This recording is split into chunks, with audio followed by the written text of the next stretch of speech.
বন্ধুরা, আজকে স্বপ্নের রান্নাঘর আমি তোমাদের সঙ্গে করব আলু শেয়ার করব আলু দিয়ে ডিম দিয়ে অমলেট।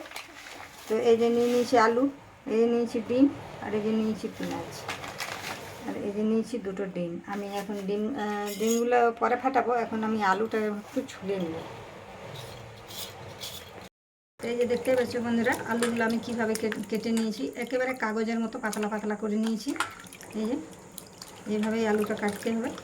এরপর আমি পেঁয়াজটা কাটবো।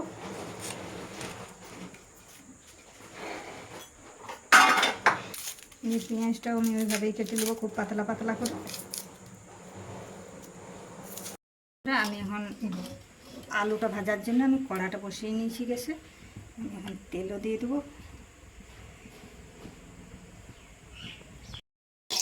তেল গরম হচ্ছে, এখন আমি তেলটাতে একটু নুন দিয়ে দেবো।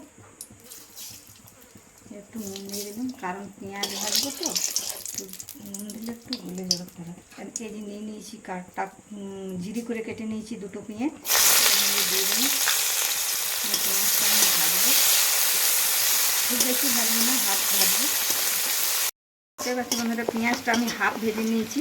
এরপর আমি দিয়ে দেবো আলুগুলো যে আগেই আমি বলেছি খুব পাতলা করে কেটে রেখেছিলাম, সেই আলুগুলো আমি এতে দিয়ে দেবো।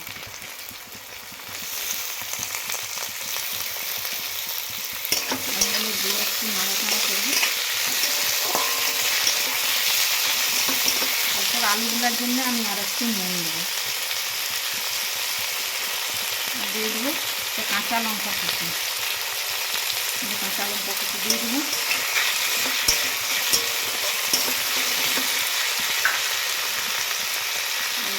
শুকনো লঙ্কার গুঁড়ো একটু দিয়ে দেবো। এতে যে যেমন ঝাল খেতে পারো সেরকম ঝাল দেওয়াটাই বেশ। আমি একটু কম করেই দিই।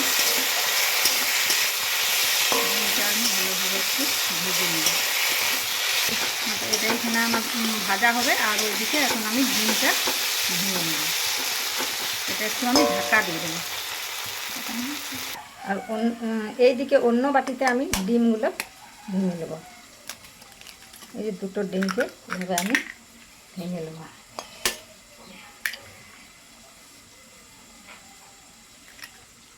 এটাতে আমি কিচ্ছু দেবো না, সামান্য একটু নুন দেবো,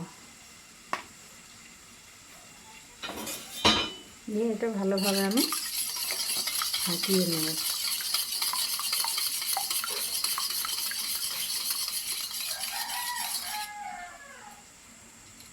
আর ওইদিকে ভাজতে বসিয়েছি, সেটা একবার আমি দেখতে পাচ্ছি বন্ধুরা, আলুটা পেঁয়াজটা আমি এইভাবে ভেজে নিয়েছি। এরপর এটা আমার ভাজা হয়ে গেছে, এটা এবার আমি নামিয়ে নেব। ডিমটার সঙ্গে এটা ফাটিয়ে রেখেছিলাম, সেই ডিমটার সঙ্গে এটা আমি দিয়ে দেবো।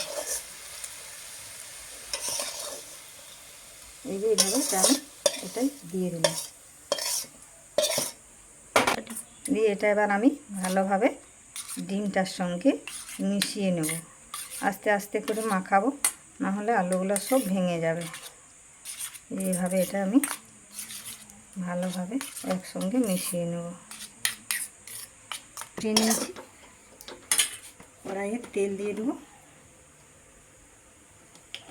মাথায় যে দেখতে পাচ্ছি বন্ধুরা, তেল গরম হয়ে এসছে। এরপর আমি সেই ডিম আলু যেটা আমি মিশিয়ে রেখেছিলাম সেটা এরপর আমি দিয়ে দেবো।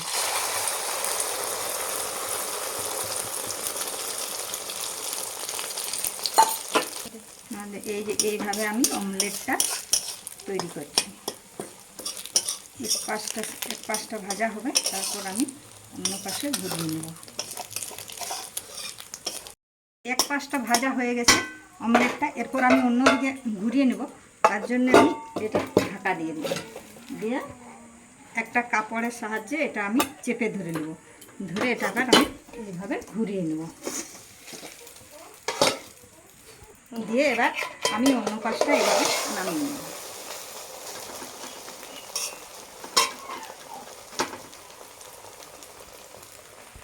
তো এই যে দেখতেই পাচ্ছ বন্ধুরা, আমি কীভাবে অমলেটটা তৈরি করেছি। এরপর আমি অমলেটটা এইভাবে খুন্তির সাহায্যে পিস পিস করে এটা কেটে নেব। আমার পরিবারের যটা সদস্য থাকবে তটা পিস করে নিলেই হবে। বাড়িতে দুটো ডিম থাকলেই একদিনের চালিয়ে নেওয়া যাবে এইভাবে করে করতে পারলে। তো তোমরা দেখলে এইভাবেই করবে। এই যে কী সুন্দর হয়েছে অমলেটটা। এরপর এটা আমি পোস্ত দিয়ে একটু রান্না করে দেবো।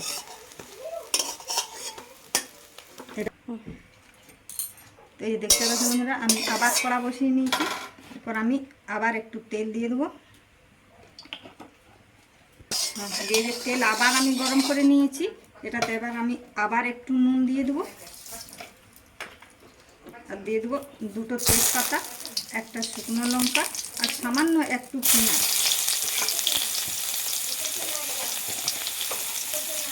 আর দিয়ে দিচ্ছি একটু কালো জিরা,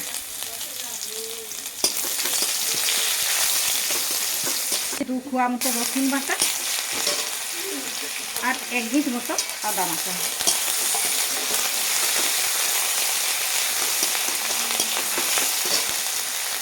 আর দিয়ে দেবো একটু সামান্য একটু হলুদ। আর এই যে দিয়ে দিচ্ছি একটু কারি পাতা।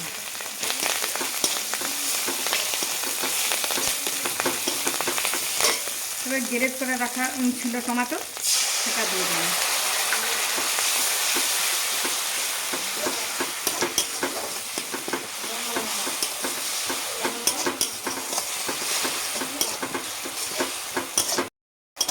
এটা আমার ফুটে এসে মশলাও ভাজা হয়ে গেছে। এরপর আমি দিয়ে দেবো পোস্ত বাটা।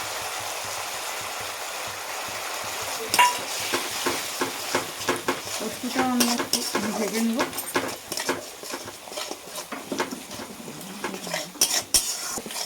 নুন তো আমি আগেই দিয়ে দিয়েছি। এরপর আমি আর একটু সামান্য আর একটু নুন দেবো।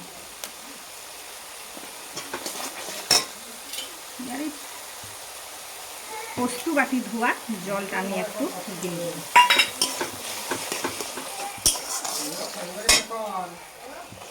দিয়ে একটু জল দিয়ে দিলাম, কারণ এটা ফুটলেই হয়ে যাবে। আচ্ছা বন্ধুরা, মশলাটা আমার এই যে এইভাবে ফুটে এসছে, এটা হয়ে এসছে। এরপর আমি এটাতে একটু গোলমরিচের গুঁড়ো ছড়িয়ে দেবো। এই যে গোলমরিচের গুঁড়ো ছড়িয়ে দিলাম। দিয়ে আর এই আলুর আর ডিমের অমলেটগুলো আমি একে একে দিয়ে দেবো।